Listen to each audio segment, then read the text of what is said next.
Welcome. In this video, we're going to talk about 3 ways to do an uppercut. Uppercuts. We all do them, right? However, there are many different ways to, execute an uppercut against someone. So whether that's like during sparring, or even if you're going through like a flow or form, there are different ways to accentuate different aspects of them. So let's take a look. I'm going to mention there are going to be differences with intentionality as well. So in general, I like to be very applicable with my style and with the way I like to, again, think about forms and swordsmanship in general. So there's going to be a difference between a cut that has a specific intention in terms of sparring, and there's a cut with a specific intention of doing something a little bit more, I'm going to use the word domestic, but something a little bit safer and a little bit more modern in terms of when you think of martial arts. So let's start with the way that probably most of us have at least started with, right? So if you're coming to swordsmanship from a forms style martial art, so like Gumdo and Iaido, or if you're coming from this from a bamboo or straw cutting perspective, also like people who practice Iaido and Gumdo also do that, this is going to be the way that's probably the most familiar to you. Right? So the idea of this is I want to be at full acceleration by the time I hit more or less a pole, right? Now what that usually means is I'm going to be going off on an angle, right? So if this is the target I'm striking, I'm not going to be striking it straight on this way. I'm going to be going slightly on an angle. So if you watch the video on bamboo cutting, this is something similar that we talked about before, right? So imagining you, dear listener, and my target, I'm going to go slightly off to the side. I'm going to, again, pinky ring middle as I strike, get my full acceleration down below, and just drive through, again, using my upper chest to finish the cut. So in general, I'm going to be doing a double cut. Regardless, you'll notice that this side, so the one on my right, is not my go-to when it comes to bamboo, as you saw in that video. But the idea here is I'm going to go offline. I'm going to have that full acceleration down below and follow through here. Same thing on this side. Now you can do what I just did, just mirror image, right? And just use a smaller stance and just kind of follow through this way. From before, you might remember we did this kind of like crouching stance and really kick that heel back as I throw that cut in. But I'm not very proficient in that, and it would look kind of silly if I did it. So let's go through that a few times, right? So this is the most standard way that I've seen people do uppercuts. For good reason, let's see a few times, right? I'm going to go on an angle because that might be a little bit easier, or at least a little more interesting for you to see. So if I'm here, right, full acceleration, and then if you want to, you can go back into your defense, or you can just keep going, right? You can just bang, bang, bang, and bang until you're out of camera. What I would like to do is actually show you all 3 of them first, and then we get to kind of like have some fun and have some, compare and contrast and stuff like that. So the second version is something that I'm more familiar with because this is how my head instructor kind of teaches it, right? At least that's the way I perceive it. He doesn't like actively teach it this way. But this is going to be a little more of like a rolling uppercut, really using your whole upper body to do so. So I'll do straight on this way for you first. You're kind of like cutting up this way, right? Same thing going this way. There's more moving this way. Hopefully that's making sense. Noticing it's more almost like rowing a boat. I suppose that'd be backwards, right, if you're rowing the boat. But it's a lot more of that slashing motion as opposed to a cutting motion. And we'll talk about that distinction later. And the third version is, as you can guess, my favorite, right? So this one is going to be a little more wrist-oriented, right? What I'd like to do, and I'll do it on the side first because it may not look that different initially, right? But if I'm here, right, I would like to cut and roll up. I'll do it facing this way as well, just make sure I'm in the frame, right? So if I'm here, I can do 1, 2. So even without the body motion, right, or without the stance motion. So cutting, cutting, cutting, cutting. You can even tighten that up a little bit if you want to. So that's a very interesting one, at least for me, because it's so different from the way I used to train. But let's compare.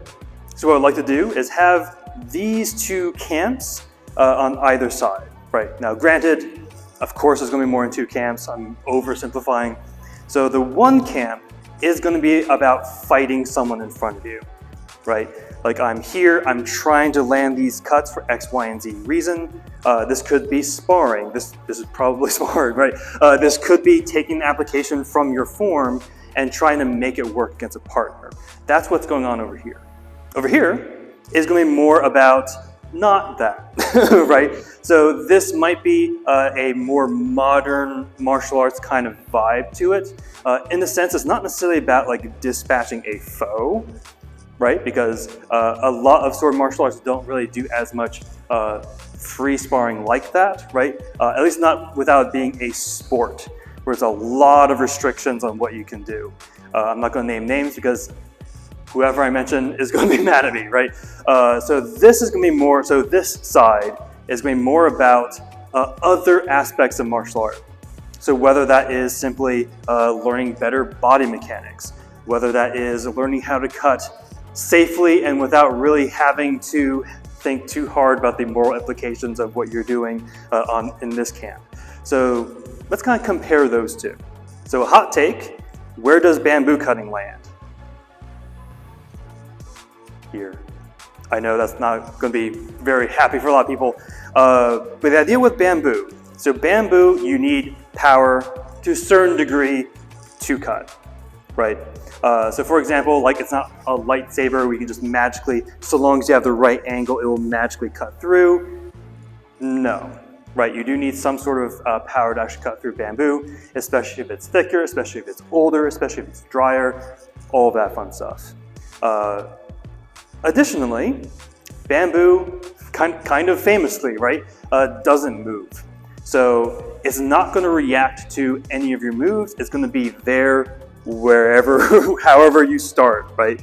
So the way you cut bamboo is not necessarily going to be the way you're going to be cutting a target who's moving, right? So who's trying to actively murder you. So when we talk about a cut that has a lot of power, usually that's going to be in the modern martial art perspective. I do believe, and this would be my transparency thing coming up, I do believe this was partially inspired by something that, again, Seki Sensei mentioned because he's amazing. But again, I'm going to try to link that video in the doobly-doo if that is in fact true. It was not my random brain juices. So when we think about bamboo cutting, so that's going to be our first example. We're going to have that fast acceleration down here and bang, follow through. Same thing on this side, allegedly, because I'm not as great on this side. Have that nice fast acceleration down here and bang, follow through. And then you can dramatically face your bamboo, focus, and put your sword away all dramatic-like. Cool, right? Now, because of the way I said it in a little bit of a facetious way, there's nothing wrong with that. That is an amazing skill. There are many bamboo practitioners who are just amazing being able to do things that I could never, I won't say can never do, but maybe something I could never do.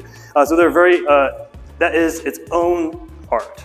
But, dear listeners, also think about like if I was striking a moving conscious target. So if I was down here, and by the time I'm fully accelerated down here, I'm very open, they're going to strike me, and there's not really much I can do, right? Because most likely their sword will be coming from above. By the time I'm up there to potentially deflect or intercept in some way, it's too late. So let's take a look at the second one. So the second one I personally really like because it adds a new dimension to it, right? So this is the one where we're kind of like twisting our body as we cut, right? So I like this one because it's differentiating between what I'm going to call slashing and cutting. Slashing, again, I think I'm taking this from a Flower Point rule set. We'll see if I can find something in doobly-doo. But the idea of that is you're dragging the blade across something as opposed to having that impact. I believe we talked about this with our reverse grip videos, right? So with this one, my contact is going to be relatively low in the sword as opposed to high in the sword. Low in the sword, and I'm following through this way. This is a mid to short range strike. It's also just fun, right? You also feel your core activate. So this is good for both that distinguishing between, again, cutting and slashing, but also it is just working on your kinesiology, the way that your body moves. Versus the third one that I love so much was heavily inspired by Hema. So specifically Fiore, but just because that's what I'm most familiar with. I believe it's also in like Lichtenhauer and stuff like that as well. But the idea of that is sparring, right? So the idea of this is I don't need to be powerful so long as I get there fast. Now granted, if we're both wearing heavy armor, you probably wouldn't want to be slashing anyway, but so assuming landing would make a difference. Otherwise, why would you be using sword, right? Cutting a little bit higher, right? Because if I needed to, this could intercept the sword. Cutting a little higher, and then this nice little roll, which I love with my wrist here, is going to be tucking in underneath their downward coming hands. It could be getting like between their arms. So if I need to, I can come in and slash against the shoulder. All sorts of good things. So regardless, what I'd really encourage you to do is, and this was meant to be a very quick video, but I keep talking, right? What I'd like for you to try is try all three of these. So they all have good uses, right? So feel the difference, right? So feel the power and how you can use that squeezing power in your hand to get that nice powerful strike from below. Feel your core and your diaphragm activate as you're using this kind of nice slashing motion this way. And then feel the fluidity with your arms and especially your wrists as you move in with those shorter range, kind of more tighter circles of the uppercuts. And obviously, don't stop there with uppercuts. You can probably imagine you can do something similar with other cuts like our diagonals, our crosses, our centers maybe, right? But try going through those with other styles as well. So with that, make sure you stay safe, stay humble, and keep training.